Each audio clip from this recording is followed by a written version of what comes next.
Developments हो रही हैं यानी कि पॉलिटिकल फ्रंट पे उसको भी, और जो बयानात आ रहे हैं जो बड़े सख्त तुंदो तेज बयानात आ रहे हैं उसको भी बहुत सारे लोग जोड़ते हैं इसी डेवलपमेंट से कि जो इलेक्शंस का मौसम है इसी की वजह से इतना ज़्यादा हल्ला गुल्ला शुरू हो गया है। तो आज की प्रोग्राम में हम कोशिश करेंगे ज़रा कुछ तस्करा करें। NA 122 बड़ा अहम हल्का है जिसमें अयाज सादिक साहब हैं मद्दे मुकाबिल अलीम खान साहब के, जिनको नामजद किया है पाकिस्तान तहरीक इंसाफ के सरबराह इमरान खान ने। तो वहाँ क्या हो रहा है बतौर मजमूई मुल्क की सियासत में क्या हो रहा है इस पर बात करेंगे।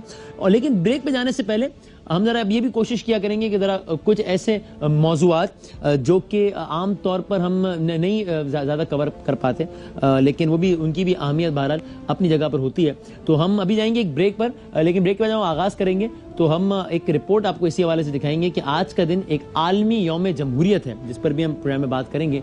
और ऐसे में एक और अच्छी खबर पाकिस्तान के लिए कि दीर में जहां पर आज इलेक्शंस हुए, कतई नजर इसके कि कौन जीता है कौन हारा, कई दिहाइयों के बाद आज वहां पर खवातीन भी, ये अनप्रेसिडेंटेड मनाजिर देखने में आए कि वहां पर आज खवातीन ने भी वोट डाला, जो कि उस इलाके के एतबार से एक बहुत ही मुनफरिद, बहुत ही अलग बात है। तो ये एक अच्छी खबर, सब कुछ बुरा नहीं हो रहा पाकिस्तान में।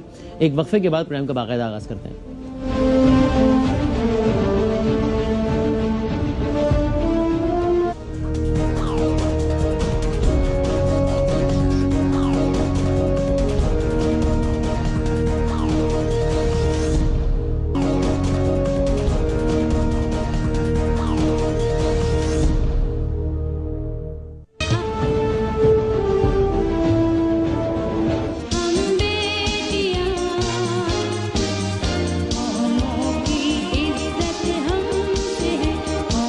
औरत को कभी हेज समझना न खुदारा, औरत कभी मरियम कभी हव्वा कभी ज़हरा।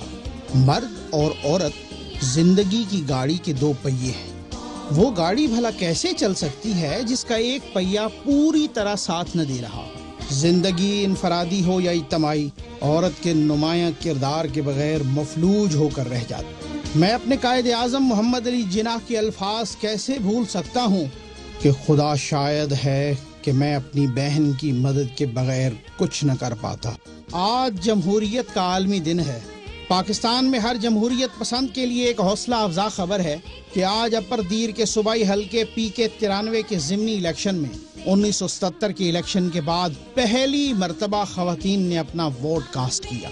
कौन जीता कौन हारा शायद इससे कम लोगों को सरोकार हो, लेकिन एक बात की बेहद खुशी है कि आज जमहूरियत पसंदी जीत गई और इंतहा पसंदी हार गई। आज पाकिस्तान जीत गया, आज पाकिस्तानी जीत गए।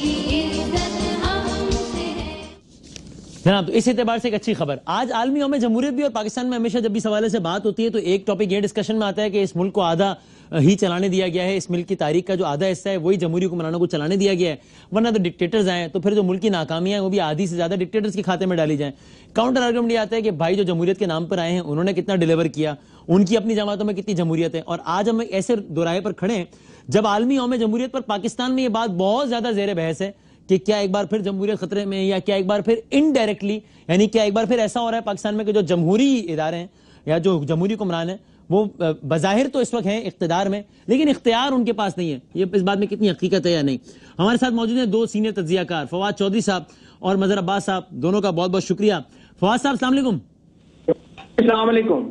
सर ये बताइएगा, जरदारी साहब ने कहा आज आलमी यौम जमहूरियत पर के बड़ी अच्छी बात है जमहूरियत वगैरह, लेकिन ये कि ताकतवर इदारे अगर स्टेप करें, अगर तजावुज करें तो ये कोई अच्छी बात नहीं है। और माजी में ये हुआ था कि डिक्टेटर्स खुद ही आ जाते थे, अब जरा तरीका है वारदात का लफ्ज उन्होंने इस्तेमाल नहीं किया लेकिन क्रक्स यही था, अब अंदाज बदल गया है।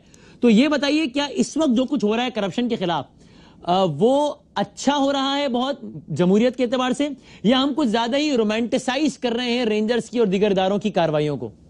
नहीं, ज्यादा रोमांटिसाइज तो कर रहे हैं, इसमें तो कोई शुबा ही नहीं है कि तवक्कुआत जो हैं वो जरूरत से ज्यादा हैं, होनी नहीं चाहिए। और वजह उसकी क्या है कि जो पॉलिटिकल पार्टीज हैं वो अपने गिरेबान में झांकने को तैयार नहीं है, वो दूसरों के ऊपर क्रिटिसिज्म ज्यादा करने को तैयार हैं, अपने गिरेबान के अंदर नहीं देख रहे। मसलन जरदारी साहब की ये जो बात है इसमें वजन पैदा होता अगर वो ये कहते कि सियासी जमातों को भी ख्याल करना चाहिए कि अपनी जो पॉलिटिकल रिस्पॉन्सिबिलिटीज हैं वो अदा करें, अपनी जमहूरी रिस्पॉन्सिबिलिटीज अदा करें और अपने अंदर अकाउंटेबिलिटी और जमहूरियत जो है वो शुरू करें। हाँ। मसलन आलमी जमहूरी दिन के ऊपर अगर आप देखें कि हमारी पार्टीज की जो सरबराहान है वो सबसे बड़े डिक्टेटर है।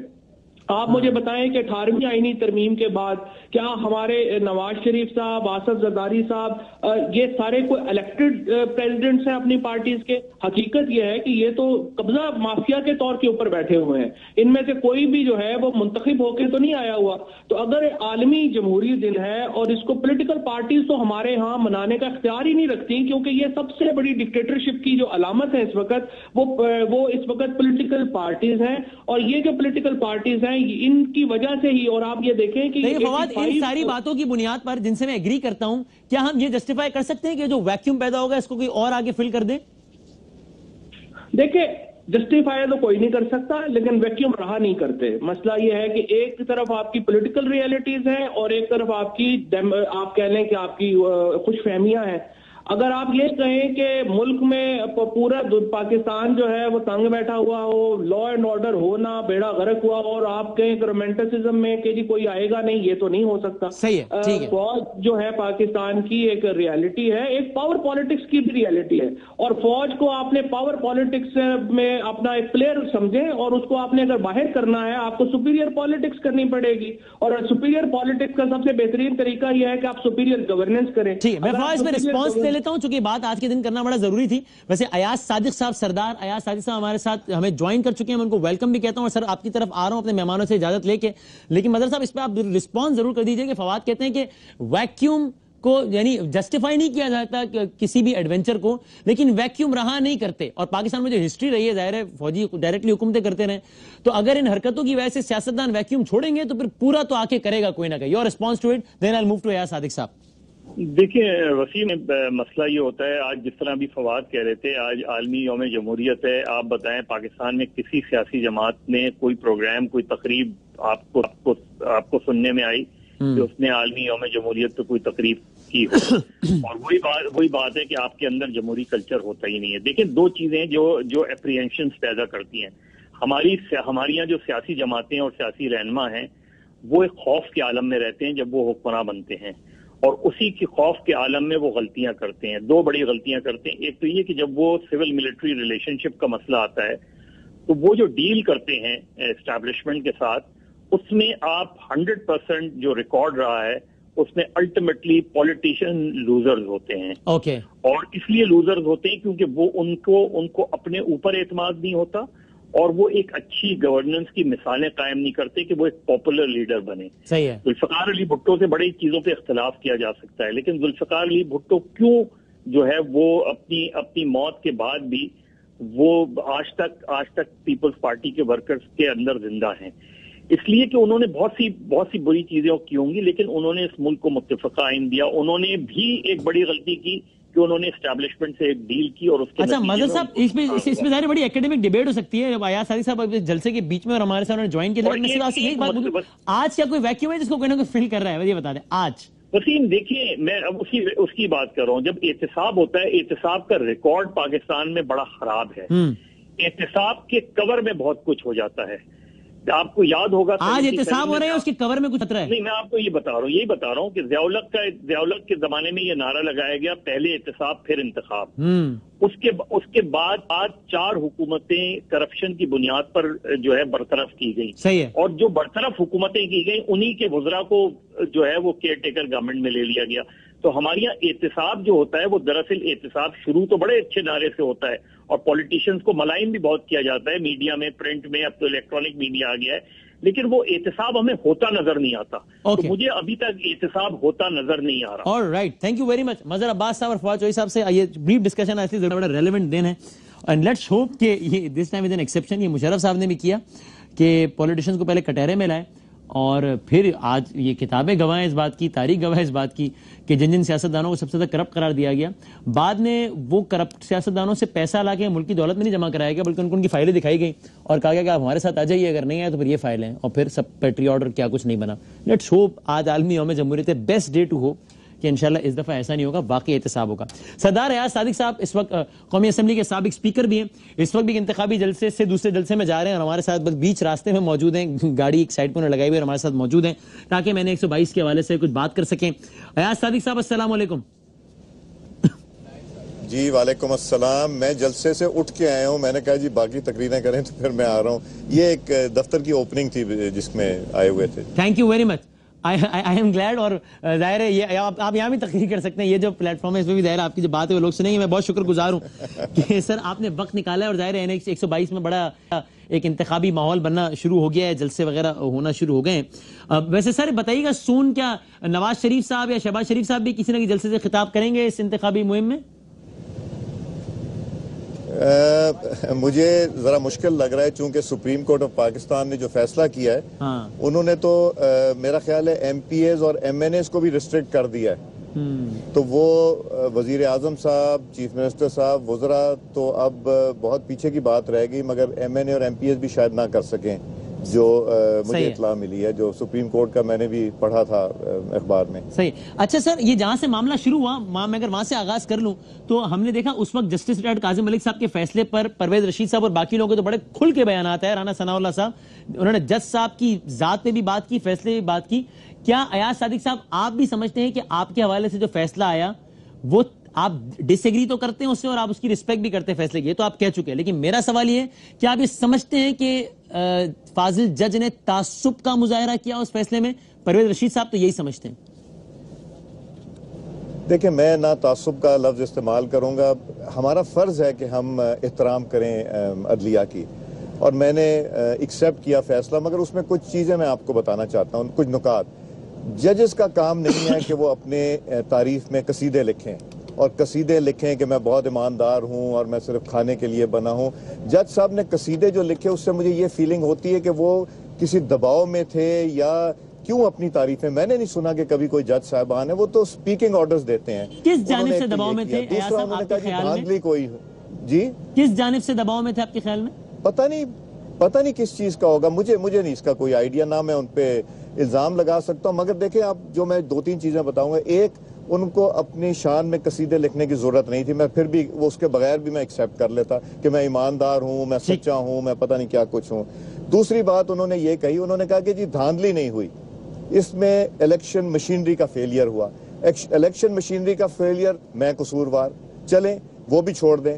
इलेक्शन मशीनरी का फेलियर हुआ, क्या प्रिजाइडिंग अफसर, रिटर्निंग अफसर, इलेक्शन के कमीशन के किसी पे जुर्माना या उनको किसी तरह की कोई पीनलाइज किया गया? मुझ पे 24 लाख रुपए लगाया गया जुर्माना इलेक्शन मशीनरी के फेलियर का। ये इंसाफ तो कॉमन सेंस ये कहती है, कॉमन नॉलेज ये कहती है कि ये नहीं हो सकता। करे कोई और भरे कोई। इलेक्शन तो नल एंड वॉइड कर दिया, एक वो कर दिया, दूसरी तरफ ये कर दिया। तो ये कौन सा इंसाफ है जिसके अगेंस्ट मैं? लेकिन अब ये फैसला तो आ गया है, तो जिस तरह आपको ये फैसला ना चाहते हुए मानना पड़ा कि भाई आपको री इलेक्शन में जाना पड़ेगा, हालांकि आप समझते हैं कि ये आपका हक था कि आप उस सीट पर रहते, डी सीट ना होते, इसी तरीके से अब जुर्माना भी भरना तो पड़ेगा। तो आपने जुर्माना अब तक भरा नहीं है, आप कब भरेंगे जुर्माना? देखें, जुर्माने के अगेंस्ट तो मैं सुप्रीम कोर्ट में अपील की हुई है, और मैंने उनकी नाइंसाफी के खिलाफ, जो मैं समझता हूं नाइंसाफी, उन्होंने अपने सोच में जो भी फैसला किया वो सही किया होगा, मगर जो चीजें उन्होंने लिखी उनको मैंने चैलेंज किया है। तो सुप्रीम कोर्ट में ये चैलेंज करके इंशाल्लाह मैं वहां से लूंगा। मगर मुझे प्राइम मिनिस्टर साहब से जो इजाजत दी है ये इलेक्शन में जाने की, मेरा ख्याल है यही सबसे सही रास्ता था जो हम लोगों ने इख्तियार किया। और आप कॉन्फिडेंट हैं जनरल इलेक्शन में आप जरूर जीते इमरान खान साहब से? मीडिया में दी, जिसमें कि मैंने मीडिया में स्टेटमेंट दी थी पहले दिन इसके रिजल्ट के 2 घंटे के बाद कि मेरा दिल चाहता है कि मैं इलेक्शन में छलांग लगा दूं। ये आपको भी पता है इस चीज। बिल्कुल। सो मैं तो पहले दिन से मेरी ख्वाहिश थी कि इलेक्टोरल कॉलेज के पास जाएं, देखें वो क्या फैसला करते हैं। सर, आपके जो मुखालिफ हैं अलीम खान, बड़ी उनमें बातें हो रही हैं, कुछ बातें ज़ाहिर है नून की तरफ से भी की जा रही हैं। आपके कुछ लोगों ने कहा कि जिनको जिंदान में होना चाहिए इमरान खान उन्हें ऐवान में भेज रहे हैं, लेकिन इस पर खान साहब का बयान आया कि अलीम खान की शफाफियत का और उसके करप्ट न होने का सबसे बड़ा सबूत यह है कि मुस्लिम लीग नून इतने सालों से उस सूबे में हुकूमत में, अगर अलीम खान करप्ट होता मुस्लिम लीग नून ना छोड़ती। बात तो सही है ना सर? या तो आप उन पर करप्शन के इल्जाम ना लगाएं, या फिर उनको इस वक्त बिहाइंड द बार्स होना चाहिए था, बिकॉज आपकी हुकूमत थी, इदारे आजाद होने चाहिए थे, फैसला करते अलीम खान के खिलाफ। मुझे नहीं पता कि करप्शन के है या नहीं, मगर जिस दिन इन्होंने मेरे खिलाफ केस दायर किया कि मुझे डिस्क्वालीफाई किया जाए ये इलेक्शन कमीशन के दफ्तर में रिटर्निंग अफसर के पास, उस दिन मुझे 2 EOBI की FIRs जो FIA ने काटी हैं, 1 अरब 30 करोड़ की एक है और दूसरी भी 1 अरब 30 करोड़ की, वो मुझे दी गई। मुझे मर्डर के ऊपर 2 केसेस के जो हैं उनकी FIR दी गई। मैंने कहा जी ये मेरा काम नहीं है, मैं इलेक्शन लड़ना चाहता हूँ, डिस्क्वालिफिकेशन या इसके पीछे जाके मैं अपना वक्त नहीं ज़ाया करूंगा। सो मैंने अपना इलेक्शन का जारी रखा। अब ये इमरान खान साहब बेहतर सकते हैं इसलिए कि ये सुप्रीम कोर्ट ने ऑर्डर किया था कि इनके खिलाफ FIR दर्ज की जाए, बिकॉज EOBI का स्टोरियां आप भी बेहतर जानते हैं, सब भी पूरा पाकिस्तान EOBI की स्टोरी बेहतर जानता है। अब मुझे नहीं पता कि अलीम खान साहब ने सस्ती कीमत में बेच दी थी, ज्यादा में बेच दी थी, उनके खिलाफ FIR सुप्रीम कोर्ट ने क्यों कहा था कटे, तो वो सुप्रीम कोर्ट में अब उनको स्टे भी मिला हुआ है। सही ये इनके जो वापस है और वो पैसा जो है वो उन्हीं के पास है। सो वो अब सुप्रीम कोर्ट जाने वो जाने, मैं तो इलेक्शन लड़ने निकला और मैं इलेक्शन लड़ूंगा। और आप कॉन्फिडेंट हैं कि जो कि आप जनरल इलेक्शन में जरूर जीते थे लेकिन मार्जिन कोई बहुत बड़ा नहीं था, तो आप कॉन्फिडेंट हैं अब जो जुडिशियल कमीशन के फैसले, सॉरी ट्रिब्यूनल के फैसले के बाद? मैं सुनामी खान के खिलाफ जीता था अल्लाह ताला की मेहरबानी से, और ये अलीम खान साहब है। अलीम खान 2002 में हारे, 2008 में हारे, 2013 में हारे, एक ही दफा ये इलेक्ट हुए। और वो जो मैंने 2002 में प्रोविंशियल असेंबली की सीट छोड़ी थी, मुशर्रफ साहब की मशीनरी इस्तेमाल करके जीते थे, वो एक ही दफा जीते थे इलेक्शन सारी जिंदगी में, तो आप अपने पॉलिटिकल कैरियर में। और वजीउद्दीन साहब के खिलाफ भी वो इलेक्शन हारे हुए हैं। सही है। अच्छा सर, लेकिन बेहतर नहीं होता ये इलेक्शन कमीशन के जो अराकीन है जिन पर इमरान खान साहब एतराज कर रहे हैं, अगर मुस्लिम लीग नून, जाहिर है आप कहते हैं आजाद इदारे हैं, दबाव नहीं डाल सकते, ठीक है, लेकिन आप अपनी राय तो दे सकते हैं। अगर नून की भी राय होती है कि भाई हम इस बहस में नहीं जाते कि आपने धांधली किया नहीं, मैं इलेक्शन कमीशन के अराकीन की बात कर रहा हूं, लेकिन ये तो तय है कि relevant regulatory authority election commission थी जो कि आइडियल माहौल में इंतखाबात नहीं करवा सकी, even judicial commission talks about it. तो आप लोग भी ये ओपिनियन देते हैं कि अराकीन को घर चले जाना चाहिए। तो उससे होता ही है कि अब अगर इंतखाबात का नतीजा, हाइपोथेटिकल बात करूं, आपके हक में भी आता, तो फिर आप कह सकते हैं यार अब तो इलेक्शन कमीशन के अराकीन भी तुम्हारी मर्जी के थे।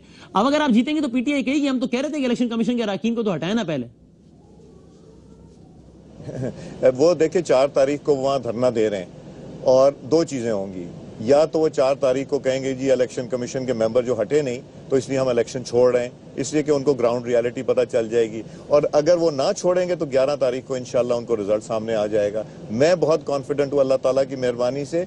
ये मुस्लिम लीग नून का गढ़ है, ये नवाज शरीफ साहब का गढ़ है। और NA 122 जब मैं पहली दफा उतरा था तो मुझे कोई भी नहीं जानता था, तब मुशर्रफ साहब की हुकूमत थी, तब यहाँ इन्होंने नवाज शरीफ साहब को वोट दिया। ये कारकर्दगी को वोट देते हैं, ये परफॉर्मेंस को वोट देते हैं। और सर ये बड़ी इंटरेस्टिंग सिचुएशन है। अब मैं अलीम खान साहब की, आपने देखी वो जो इंतखाबी मुहिम चल रही है उनकी बड़ी जोरों शोर से, अभी भी वो भी जलसे से आ रहे हैं, तो वो उनके कुछ हमने बैनर्स वगैरह देखे, उसमें अफवाज पाकिस्तान की सरबराह की तस्वीर थी।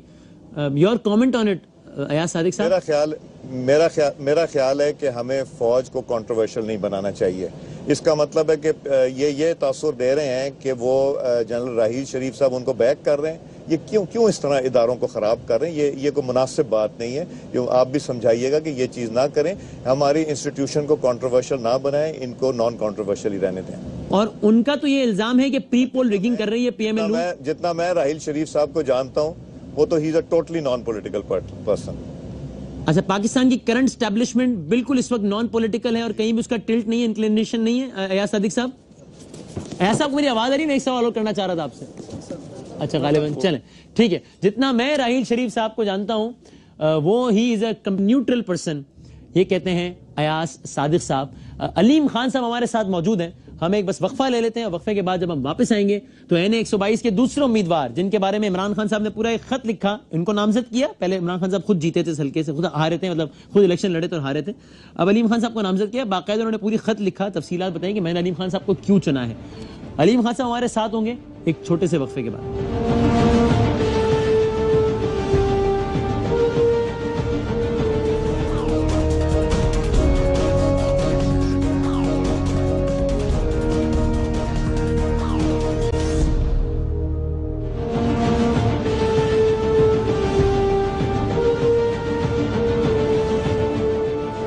खुश आमदीद कहते हैं। NA 122 के दूसरे अहम तरीन उम्मीदवार इमरान खान साहब के नामजद करदा अलीम खान साहब हमारे साथ मौजूद हैं। वो भी एक जलसे के दौरान ही हमसे बात कर रहे हैं। जलसा चल रहा है और वो जलसे के दौरान कुछ वक्त निकाल के आपकी किसी सपोर्टर के घर आकर बैठे हैं, पर वहां से हमारे साथ लाइव मौजूद हैं।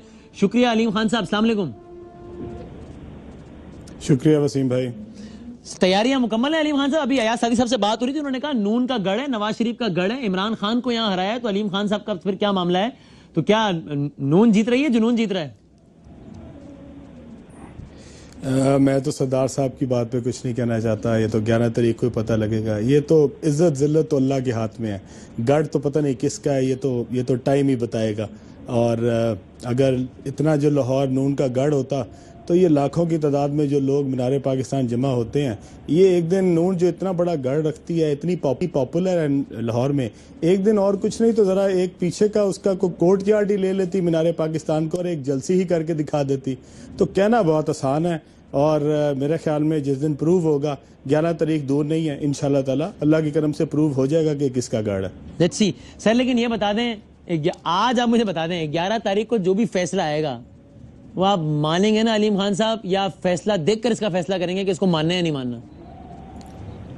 देखिए वसीम भाई, अगर तो हमने ये सारे जितने इल्ज़ामात लगाए थे अगर ये नाजायज़ थे तो ये जितने इलेक्शन ट्रिब्यूनल के फैसले आए हैं, लाहौर के भी 2 फैसले आ गए हैं। और मैं आपको ये भी बताता चलूँ कि लाहौर के जो 3 और ट्रिब्यूनल के केसेस चल रहे हैं उसमें भी चूंकि नादरा की रिपोर्ट्स आ चुकी हैं, उतनी ही बेज़ाब्तगियों की उसके अंदर भी निशानदेही हो चुकी है।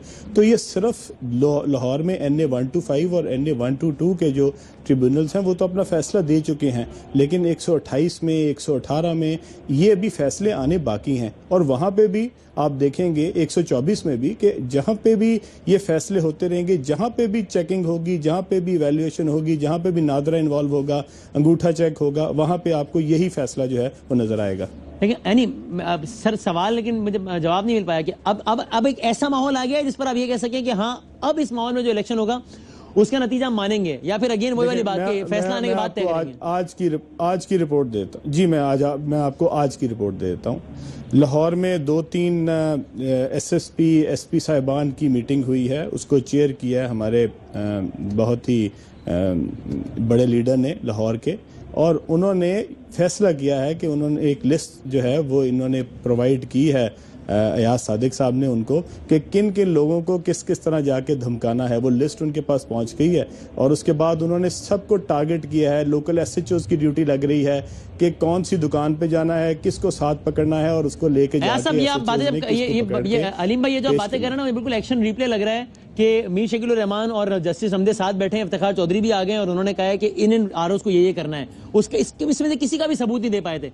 इस वक्त जो आप बात कर रहे हैं बहुत इंपॉर्टेंट है, कोई सबूत है आपके पास इस बात का? मैं तो बदामी भाई आपसे एक बात पूछना चाह रहा हूँ, ये जितनी भी बातें हुई हैं क्या ये कोई इन कैमरा हो रही थी, या जिस वक्त हम ये सारी बातें जो हैं ये रिकॉर्ड कर रहे थे? ट्रिब्यूनल्स के जो फैसले आए, ये तो फैसला ये तो कंफर्म हुआ कि धांधली हुई थी, बेजाब्तगी हुई थी। बेजाब्तगी किसको जिताने के लिए हुई थी? इसमें तो कोई दूसरी जी, मैं अगर सिर्फ फैसलों की बात कर लें तो ट्रिब्यूनल के फैसलों से साबित हुआ कि बेजाब्तगी हुई थी। कमीशन के फैसले से यह साबित हुआ कि कोई मुनज़्ज़म धांधली नहीं हुई थी। So commission's decision was more specific with regard to your allegations. देखें, मुझे वसीम भाई सिर्फ एक बात का जवाब दें। 118 में धांधली हुई, 122 में हुई, 125 में हुई, 128 में हुई। मुनज़्ज़म धांधली किसको कहते हैं? मुझे तो आज तक कोई ये नहीं बता सका लाहौर की 13 सीटों में से 8 के अंदर तो ये साबित होगा। सारे फैसलों में जैसे तज़किरा किया, मुझे एक लफ्ज जरा धांधली तो निकाल के दिखाए ना। रिगिंग कहाँ लिखा है? ये धांधली के लफ्ज के अंदर उन्होंने जहां पे ये लिखा है मुनज़्ज़म धांधली मुझे बता दें और किस चीज को कहते हैं? अगर लाहौर की 13 सीटें हैं और 8 में उसमें धांधली साबित हो जाए तो क्या ये मुनज़्ज़म धांधली नहीं है? यहाँ भी धांधली, यहाँ भी धांधली है। मैं कह रहा हूँ बता दे धांधली कहाँ लिखा है। देखिए जी, मैं तो आपको ये सिर्फ बता रहा हूँ कि इस वक्त हुकूमत जो है वो पूरी के पूरे हरबे इस्तेमाल कर रही है, प्री पोल रिगिंग कर रही है। NA 122 में पाकिस्तान मुस्लिम लीग नून बिल्कुल कर रही है। इस वक्त हमारे ख्वाजा साहब बैठे हुए हैं, ख्वाजा साद रफीक साहब, उन्होंने मियो जो गार्डन्स में उनका गेस्ट हाउस है, रेस्ट हाउस है, उसके अंदर उन्होंने तमाम रेलवे उनको बुलाया हुआ है, उनकी ड्यूटियां लग रही हैं। रेलवे के मुलाजमीन को हरासा किया जा रहा है बिकॉज इस हल्के में रेलवे का सबसे ज़्यादा जो अमल दखल है वो इस सारी रेलवे कॉलोनीज, मुगलपुरा वर्कशॉप्स, बाकी वर्कशॉप्स सब इस रेलवे में है, इस एरिया में है। तो इसमें रेलवे वालों के लिए ख्वाजा साहब बैठे हुए हैं, पुलिस के लिए हमारा यहाँ की जितनी एडमिनिस्ट्रेशन है वो इसके अंदर इन्वॉल्व हो रही है, लोगों को हरासा कर रही है। लेकिन इंशाल्लाह ताला मैं आपको वसीम भाई पूरे अल्लाह के करम से इंशाल्लाह ताला कहना चाह रहा हूँ 11 तारीख को आपको लगेगा एग्जैक्ट पता कि लाहौर शहर किसका है। जितनी गलत फहमियाँ मेरे भाई को हैं अयाज साहब को, इंशाल्लाह ताला अल्लाह के करम से निकल जाएंगी, और इसलिए भी निकल जाएंगी कि 12.5 साल से अयाज सादिक साहब उस हल्के में MNA बन के बैठे हुए हैं। जब वसीम भाई आप हल्के में वापस जाते हैं, लोग आपसे पूछते हैं कि मेरे भाई आपने क्या किया, आपको तो अगले 1 साल के बाद लोग पूछने लग जाते हैं। अगर आप इलेक्शन जीत गए तो आप कहेंगे कि बस ये साबित हुआ कि ये शहर इमरान खान का है, और अगर आप इलेक्शन हार जाएंगे तो आप कहेंगे बस ये साबित हुआ कि मैं तो पहले ही कह रहा था प्री पोल रिगिंग कर रहे हैं। You are playing very safe. नहीं, देखें मैं आपको एक बात बताऊं, देखें NA 125 का जो भी फैसला होगा, अभी अगर वो सुप्रीम कोर्ट में आप कह देना फैसला मानेंगे तो मैं पता लग जाता। देखें, दूध का दूध पानी का पानी होना चाहिए।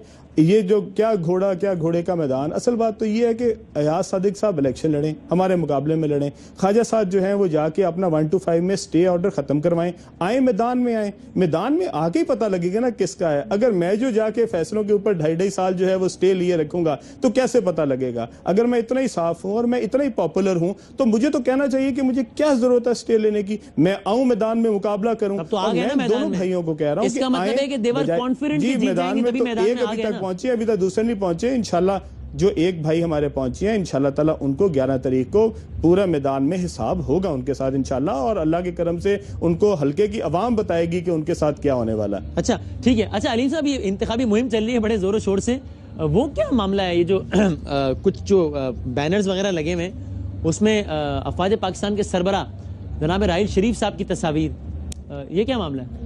वसीम भाई, बड़े अफसोस की बात है, सरदार साहब जो है ना, वो असल बात यह है कि जब अपनी शिकस्त नजर आ रही हो ना तो फिर बंदा इधर उधर देखने लग जाता है कि कोई और पॉइंट ढूंढे। जिस दिन 6 सितंबर था उस दिन हमारी यहाँ पे रैली थी और वो अफवाज पाकिस्तान से यकजहती की रैली थी। उसमें जो लोग इन्वॉल्व हुए उन्होंने जनरल राहिल शरीफ की तस्वीर नहीं लगानी थी। अगर अफवाज पाकिस्तान से यकजहती के लिए तो क्या मियाँ साहब की तस्वीर लगानी थी? किसकी तस्वीर लगानी थी 6 सितंबर को? सिर्फ ये तो आप पूछते हैं सरदार साहब से कि 6 सितंबर की रैली होगी तो किसकी वो तस्वीर लगाएंगे?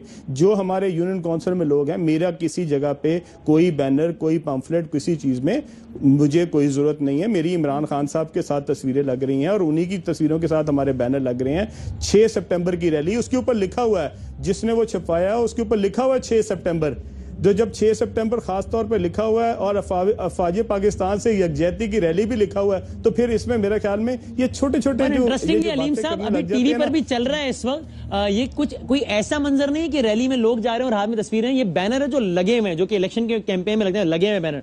नंबर 1 जी, मैं भी यही कह रहा हूं ना। और नंबर 2 ये कि अगर ये 6 सितंबर के हवाले से था, जो कि यकीनन होगा अगर आप कह रहे हैं तो अतराफ में कुछ मेजर अजीज भट्टी साहब की तस्वीर होती है, कुछ शोहदा की तस्वीर होती है, अतराफ में एक तरफ आप हैं, एक तरफ इमरान खान साहब हैं, कायदन ये मतलब आप क्यों है मेरी तस्वीर में? कि मेरे भाई जिन यूनियन काउंसिल में के दोस्तों ने ये लगाई हैं, उन्होंने, आप अगर ये मेरी गुजारिश सुन रहे हैं वसीम भाई, इसी बैनर को आप देख लें, इसके नीचे आपको उन दोस्तों की तस्वीरें भी नजर आएंगी जिन्होंने ये बैनर बनवाए हैं, उनकी तस्वीरें भी साथ हैं। ये कोई छुपके नहीं बने हुए, उन लोगों ने अपनी तस्वीरें साथ लगाई हुई हैं और ना मेरे कहने पे लगाई हैं और ना ही मेरे कहने पे बनवाई हैं। अगर कोई अफवाज पाकिस्तान से मोहब्बत करता है और इमरान खान से करता है और अलीम खान से करता है तो मेरी को पाबंदी तो नहीं मैं लगा सकता ना भाई उसके ऊपर। सही है। उसने 6 सितंबर को लगाई थी। अब आप इस वक्त अपना मीडिया टीम को भेजें और देखें पूरे के पूरे हल्के के अंदर कितने बैनर लगे हैं, इसमें क्या अफवाज पाकिस्तान की तस्वीरें साथ लगी हुई हैं? सही, यानी ये 6 सितंबर से मुताल्लिक थी और अभी ऐसा कोई बैनर, कोई भी चीज नहीं है। ठीक है, इसकी वजह ऐसा ही है ना? जी बिल्कुल नहीं है।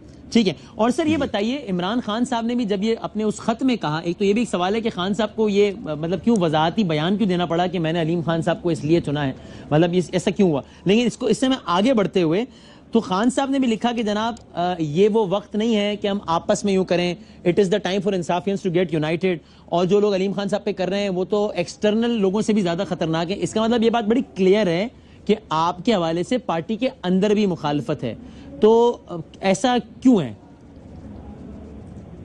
जी वसीम भाई, असल में इसलिए है क्योंकि आप, हमारी कौम अभी तक शायद ना पूरी मुकम्मल डेमोक्रेसी के लिए तैयार नहीं हुई।